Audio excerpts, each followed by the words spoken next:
Hi everyone, welcome back to another video for your course Chemistry for Engineers. This is your instructor, Engineer Jonaika A. Tapiador. So this will be the last topic for your module number 1. As you can see, we have already covered the overview of energy, your energy loss, your electrochemical energy, your nuclear chemistry and nuclear energy. And for this video, we will be covering fuels.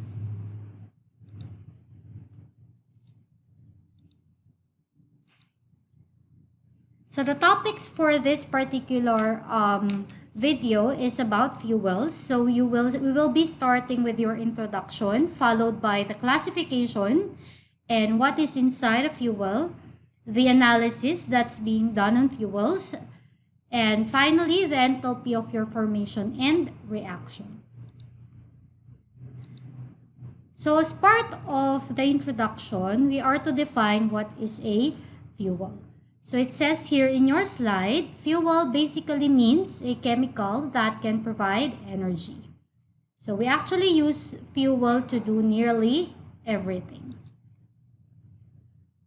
So food serves as a fuel to provide energy for our bodies, and gasoline, which is a fuel, provide energy for our cars, and many different chemicals, starting from your coal, your gas to uranium, provides fuel or provide fuel for power plants that enable us to make electrical energy. When we use fuel, it becomes a reactant in some type of chemical reaction that we'll be dealing with later on. So most often, fuels are burned in air to provide heat, and that particular heat is then converted into work. So for this reason, of course, we would want to know how much heat we can get out of a chemical reaction that will enable us to calculate the work it can perform as well. So let's go to the classification of your fuels. According to the physical property or their physical state, you can classify fuels as either solid, liquid, or gaseous fuels. Let's take a look at each one of them.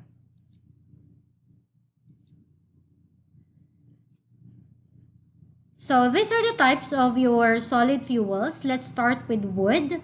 Wood, except in industries in which a large amount of waste wood is available, wood is not generally considered as a commercial fuel. The heat value of wood varies both with the kind of wood and with the water content. One thing that you have to understand when it comes to wood, its heating value is low, and that it contains a lot of moisture, which can actually hinder its heat value, or it hinders the burning capacity of the fuel. So next one is your charcoal. When we say charcoal, it is prepared by the dry distillation of your wood, and the process is generally carried on in retorts that provides byproducts, and these byproducts are being recovered for commercial use. We have byproducts for charcoal, which are your methyl alcohol, acetic acid, acetone, gaseous compounds, and tar. Another form of your solid fuel is peat. Now, when we say peat, it is simply a mixture of your water and decayed vegetable matter. When this particular mixture is dried, it varies greatly in its physical aspect. It actually burns fully without smoke or soot formation. That's why it is often used in gas producer plants. So another type of your solid fuel is your coal, and this includes all type of your natural solid fuels like your lignite, anthracite, bituminous coal, etc. And we also have what we call your coke, which is a result of the destructive distillation of certain soft coals in closed retorts. So coal is just a product of, or rather coke is a product of your coal. So you can see in the picture the difference. Your coal is much darker than your coke. So let's go now to your liquid fuels. So your liquid fuels are much more commonly employed in internal combustion engines, just like the type of fuel that you use in your cars. They are also used for steam releasing purposes. So a type of your liquid fuel is most commonly known as your petroleum. So it can start from, it actually starts from your crude petroleum. It undergoes distillation process wherein this particular petroleum are being distilled according to their boiling points. So from that, it varies in color from light yellow to almost black, and some are highly valuable than others. Another type of your liquid fuel are your hydrocarbons, and this is simply a combination of chemical treatment and refinery methods of your petroleum. So let's go to the last classification of your fuel, which is your gaseous fuel. So you have your natural gas. Your natural gas consists mainly of methane with hydrogen, and it can include other hydrocarbons of higher atomic mass or atomic weight and some impurities. Mostly it is used for domestic or industrial heating. So we also have what we call your fossil fuels. So when we say fossil fuels, these are applied, or this is the term being used to call fuels such as your coal, oil, and gas, which have been formed over millions of years by the decay of your plants and animals on Earth. So most commonly, ito po yung nakikita nyo na in the arid regions, just like in your Saudi, diba? Ito yung dinidrill nila po sa ilalim. These are fossilized plants and animals that took millions of years to transform. So what is inside a fuel? Sorry, let me go back.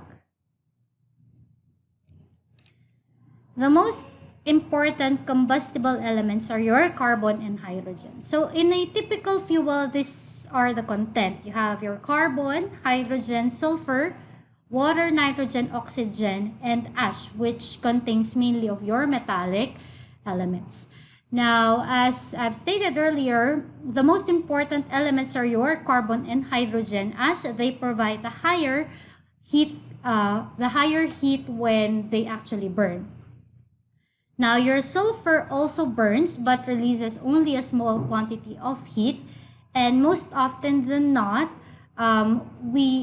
it's very critical that you desulfurize or you remove the sulfur from your fuel simply because it's a precursor to your acid rain. So when sulfur burns, it turns into your sulfur dioxide or sulfur trioxide that when it is being combined in the atmosphere to become with hydrogen in the atmosphere, it actually becomes sulfur, or rather sulfuric acid, which is commonly denoted as your acid rain. Now, your other ingredients in the fuel, such as your water in the form of moisture, you also have nitrogen and oxygen, are vaporized during combustion or burning of your fuels. Also, other constituents of the fuel, notably metallic elements, are non-combustible and they remain as ash after combustion has taken place. So how do we analyze fuels? Or what are the most typical fuel analysis?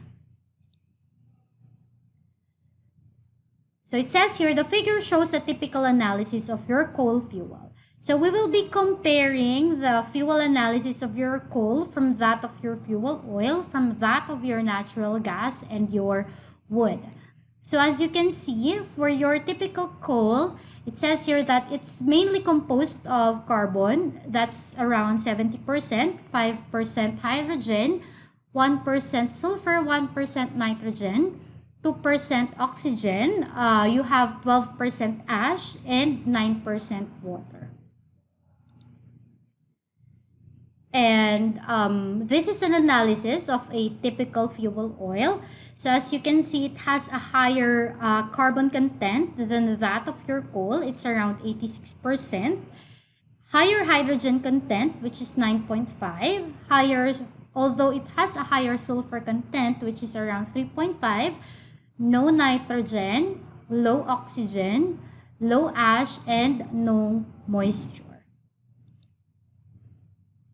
And if we get to compare those two with your natural gas, as you can see, it contains 75% carbon, 21% hydrogen, no sulfur, 1.7% of your nitrogen, 2.3% of your oxygen, and it doesn't contain any ash or moisture. And lastly, let us compare it with the fuel analysis of your wood, which contains 38% carbon, 4.5% hydrogen, no sulfur, no nitrogen. It contains a high amount of your oxygen, around 32%, ash, which is around 0.5%, and as you can see, it contains very high water content. So if you take a look at the overall fuel analysis for the typical analysis of those four fuels, you can see that the best option to use when burning or when we want to get the most energy is your natural gas. Simply because it has the most hydrogen content. Although for fuel oil, it contains most carbon, you can see that it actually contains sulfur compared to that of your natural gas, wherein it doesn't contain any sulfur, ash, nor water. So the best option is always natural gas. So let's go now to the enthalpy of formation, or how do we calculate for the energy that a certain chemical reaction give. So enthalpy of formation. So let's recall, what is enthalpy? When we say enthalpy, it is a measure of heat in the system, calculated using the formula H is equal to U plus PV, wherein H is the enthalpy value, U is the amount of your internal energy, which was already covered in the overview of your energy, and your P and V are pressure and volume of the system. Your enthalpy calculation really works well when we are dealing with gases. So when we say enthalpy of formation, it is denoted by this symbol, your delta H sub F, wherein it constitutes to the formation of 1 mole of a compound from its component elements.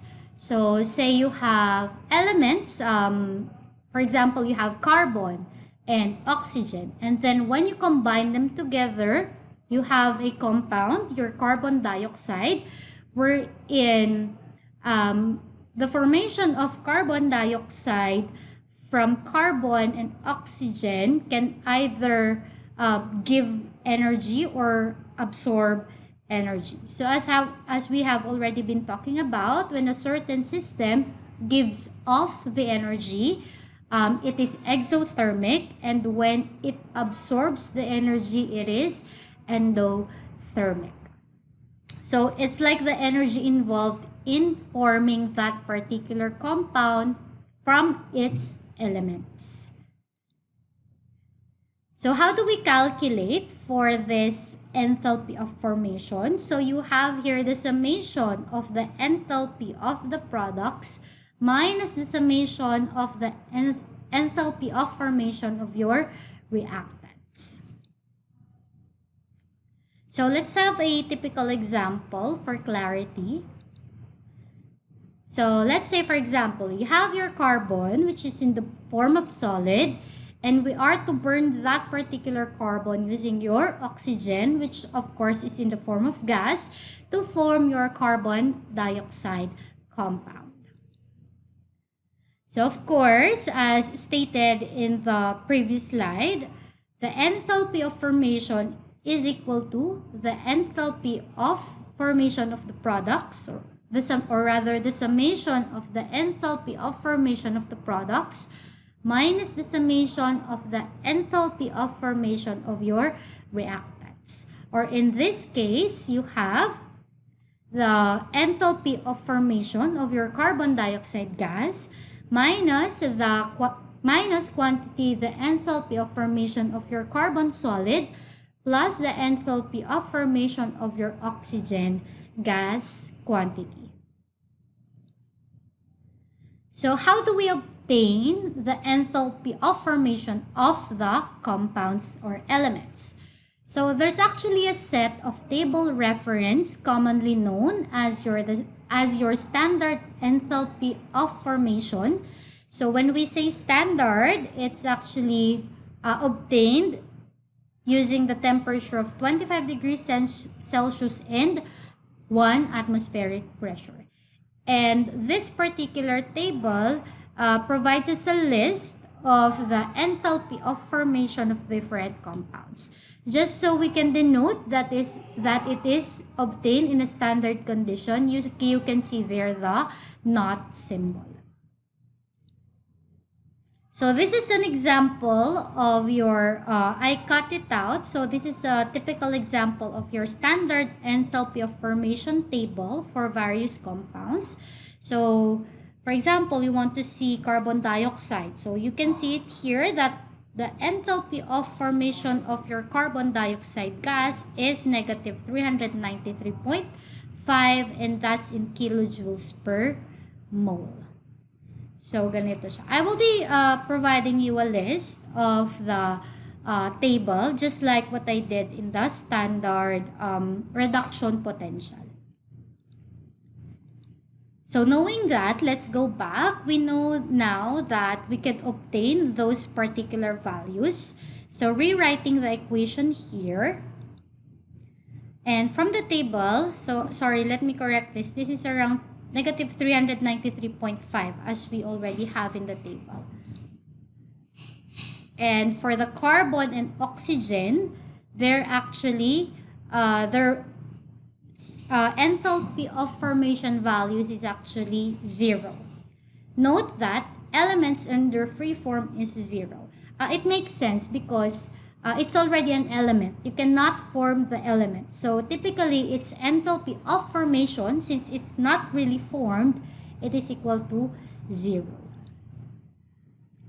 So now we could substitute our values. So you have negative 393 kilojoules per mole minus the reactants, which is 0 kilojoules per mole plus 0 kilojoules of mole, which will provide you an overall enthalpy of formation of your carbon dioxide to be equal to negative 393 kilojoules per mole, which means that heat is released or we have an exothermic reaction.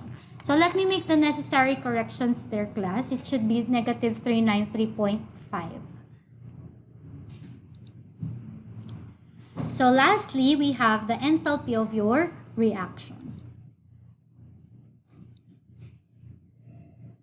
Tabulated values of your standard enthalpies of formation can be used to calculate enthalpy changes for any reaction involving substances whose enthalpy of formation values are known.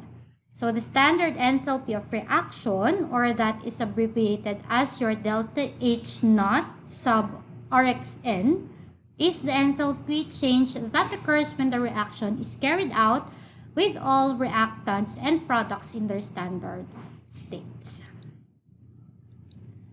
So how do we, let's consider a general reaction. So let's say that this is your chemical reaction. So the delta H, or your enthalpy of reaction, is actually calculated the same as your enthalpy of formation. However, Kasi dito parang there's no more elements. Halos lahat yung mga yan, they are already compounds. So it's a reaction already. It's not a formation. So it's obtained by the summation of the enthalpy of formation of the products minus the summation of the enthalpy of formation of your reactants. Such that if we try then to substitute this general equation to this equation, we would have, okay, the enthalpy of your reaction is equal to C. C will denote here the stoichiometric coefficient. A, B, and C, or rather small letters A, B, C, and D will constitute to the stoichiometric coefficients of your reactions. So that will be C multiplied by the enthalpy of formation of your element C, or your compound C rather, plus D multiplied by the enthalpy of formation of your compound D, minus A multiplied by the enthalpy of formation of your compound A, plus B multiplied by the enthalpy of formation of your compound B. So let's consider an example. So you have here your glucose, and we are to burn your glucose by using oxygen to form your carbon dioxide and your liquid water. Of course, the first thing that you do is to make sure that your equation is balanced. So I believe this is already a balanced equation. And the next thing that you do, of course, is to try to rewrite or write the equation wherein we could solve the problem. So as you can see here, 6 multiplied by the standard of formation of your carbon dioxide gas plus 6 multiplied by the standard heat of formation of your liquid water. It's very important that the state of those particular compounds are being given, or that is given, because the standard of formation of liquid water is very different from that of the standard heat of formation of your, or rather enthalpy of formation of your gaseous water. So those are your only two products. So minus the standard enthalpy of formation of your reactants, which are of course your glucose in the solid form plus your oxygen in the gaseous form. So from the standard enthalpy of formation table, you may be able then to see that the standard enthalpy of formation of your carbon dioxide gas is negative 393.5 kilojoules per mole, and that of your liquid water is negative 285.8. Your glucose in the solid form is negative 1273.3. And of course, that of your oxygen gas, which is in a free form, it is an element, it is equal to 0 kilojoules per mole. So, doing the necessary, doing the necessary things that you have to do in order to obtain the answer. So, you will have here 6 multiplied by negative 393.5 plus 6 multiplied by negative 285.8 minus 1 multiplied by negative 1273.3 plus 6 multiplied by 0, and it will provide you with this answer, which is equal to negative 2802.5 kilojoules, which means that heat is being released. So whenever you combine your glucose plus your air to produce carbon dioxide and water, typically this much energy is being released, which in turn you could harness in order and convert it into work. So that's the end of your module number 1. So let's just recall the topic learning outcomes that I introduced to you before. So these are the things that you should have learned already, or that you should be able then to do. So letter A, determine the different laws of energies. So I already introduced that in your general thermodynamics and fluid mechanics. And of course, discuss the different types of energy and ranked energy efficiencies. And letter C, solve problems on energy efficiency, nuclear chemistry, and electrochemistry. So that's it for this particular module. Please be ready for your midterm exam. And next meeting, we will be doing a synchronous meeting so that I could actually show you how to answer all of the problems that I already provided you. So that's it for me today. Stay home, stay safe, and stay healthy. Goodbye, class.